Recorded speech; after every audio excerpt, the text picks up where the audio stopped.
സഖാക്കളെ, സമരസംഘടനാ പ്രവർത്തകരെ, അതുപോലെ തന്നെ എന്നോടൊപ്പം ഇവിടെ നിൽക്കുന്ന KPCCയുടെ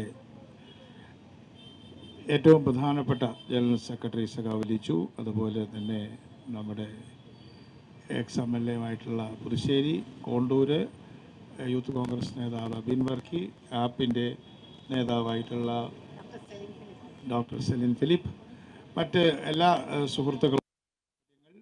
ഒരു പ്രസംഗത്തിന് ഇവിടെ ഞാൻ മുതിരുന്നില്ല. പക്ഷേ ഒരു കാര്യം പറയാം. ഇവിടെ താര വളരെ ഭംഗിയായി ഡോക്ടർ താര ഈ കാര്യങ്ങൾ മറ്റേത് രാഷ്ട്രീയ നേതാവിനേക്കാളും ഭംഗിയായിട്ട് പറഞ്ഞു. അതിൽ അത്ഭുതം എനിക്ക് അശേഷമില്ല. അത് അവരുടെ പാരമ്പര്യവും അവരുടെ പിതാവും ഒക്കെ ആരാണെന്ന് നിങ്ങൾക്ക് എല്ലാവർക്കും അറിയാം.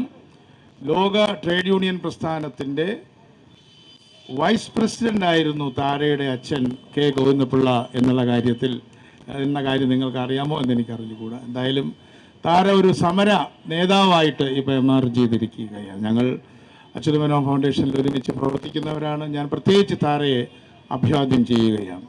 കൂടുതലൊന്നും പ്രസംഗിക്കേണ്ട ആവശ്യമില്ല. 100 കോടി രൂപ കാറിന് മാറ്റിവെച്ച ഒരു ബജറ്റാണ് ഇവിടെ അവതരിപ്പിച്ചിട്ടുള്ളത്. ഒരുപാട് ബജറ്റുകൾ നമ്മൾ കണ്ടിട്ടുണ്ട്.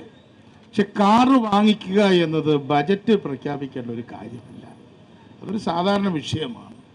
ബജറ്റ് 100 കോടി ഉറുപ്പിക മാറ്റിവെച്ച ഈ ഗവൺമെൻറ്റിന് 1000 രൂപ കൊടുക്കാൻ ഒരു വർഷം ആശമാർക്ക് കൊടുക്കാൻ എത്ര കോടി രൂപ വേണം? 2,70,00,000 രൂപ മതി. അല്ലെങ്കിൽ 30 കോടി രൂപ മതി. ഒരു മാസം 2,70,00,000 രൂപ മതി അല്ലേ? അപ്പം 30 കോടി രൂപയുണ്ടെങ്കിൽ 1000 രൂപ കൊടുക്കാം. 3000 രൂപ കൊടുക്കണമെങ്കിൽ 100 കോടി പോലും ആവശ്യമില്ല ഒരു വർഷം. അപ്പം 100 കോടി രൂപ എന്നത് നിസ്സാരമായി കാറിന് മാറ്റിവെച്ച ഗവൺമെൻറ്റിന് 1000 കോടി വർദ്ധിപ്പിച്ചു എന്ന് പറയാനുള്ള ഒരു ഗവൺമെൻറ്റാണ്, ഈ മുഖ്യമന്ത്രിയാണ് പിണറായി വിജയൻ എന്ന് ഈ സന്ദർഭത്തിൽ പറയാൻ ഞാൻ ആഗ്രഹിക്കുകയാണ്. ഇവിടെ ഇന്ന് താര പ്രസംഗിക്കുന്ന സമയത്ത് ആദ്യം AITUCയുടെ പ്രകടനം പോയി, പിന്നെ CITUവിൻ്റെ പ്രകടനം പോയി. ആ തൊഴിലാളികളെല്ലാം നല്ല സഖാക്കളാണ്. അവരുടെ എല്ലാം മനസ്സിൽ ഇതിങ്ങനെ തമ്പേർ അടിക്കുന്ന പോലെ അടിക്കുകയാണ്. ഞാൻ ഈയിടെ ഒരു ഓട്ടോറിക്ഷയിൽ പോയപ്പോൾ ഒരു ഓട്ടോറിക്ഷ തൊഴിലാളി എന്നോട് പറഞ്ഞു, എന്നെ അദ്ദേഹത്തിനൊന്നും പരിചയമില്ല, ചിലപ്പോൾ പരിചയം ഉണ്ടാവാം.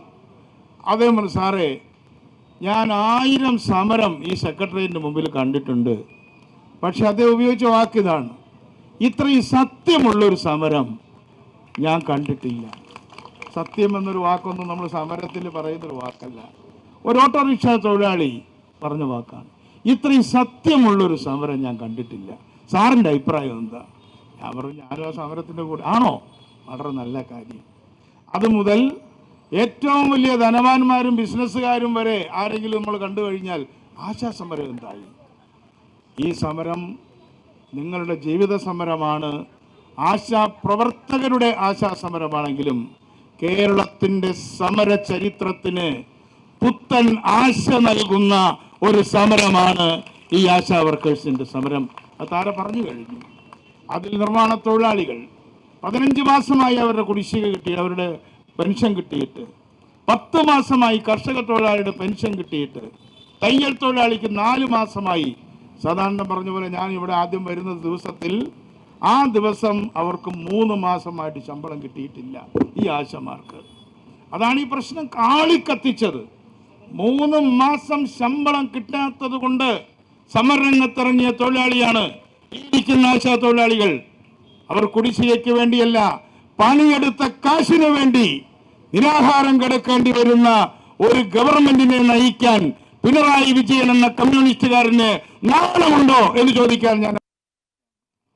അവർ വേറെ ചില സന്ദർഭത്തിൽ പറയും പാടത്ത് പണിത വരമ്പത്ത് കൂലി. അത് കൊലപാതകത്തെക്കുറിച്ചാണ് പറയുന്നത്, പണിയെടുക്കുന്ന ആൾക്കാരെ കുറിച്ചല്ല. ഇവരുടെ പണിത് തകർന്നിരിക്കുകയാണ്. അതുകൊണ്ട് സ്നേഹിതന്മാരെ ഞാൻ നീട്ടി പറയുന്നില്ല. സാധാരണ പറഞ്ഞതുപോലെ ഞാൻ കിടപ്പിലായിരുന്നു. പക്ഷെ എനിക്കിന്ന് റെസിസ്റ്റ് ചെയ്യാൻ പറ്റാത്തതുകൊണ്ട്, ഇന്ന് വരാതിരിക്കാൻ പറ്റാത്തതുകൊണ്ട് ഞാൻ വന്നതാണ്. എല്ലാവർക്കും എൻ്റെ അഭിവാദ്യങ്ങൾ. KPCCയുടെ ലിജുവിനെ ഞാൻ തന്നെ സാധാരണത്തിന് വേണ്ടി സാധാരണ നമ്മുടെ എവിടെ കോഴിക്കോട് പഴയ SFI നേതാവാണ്.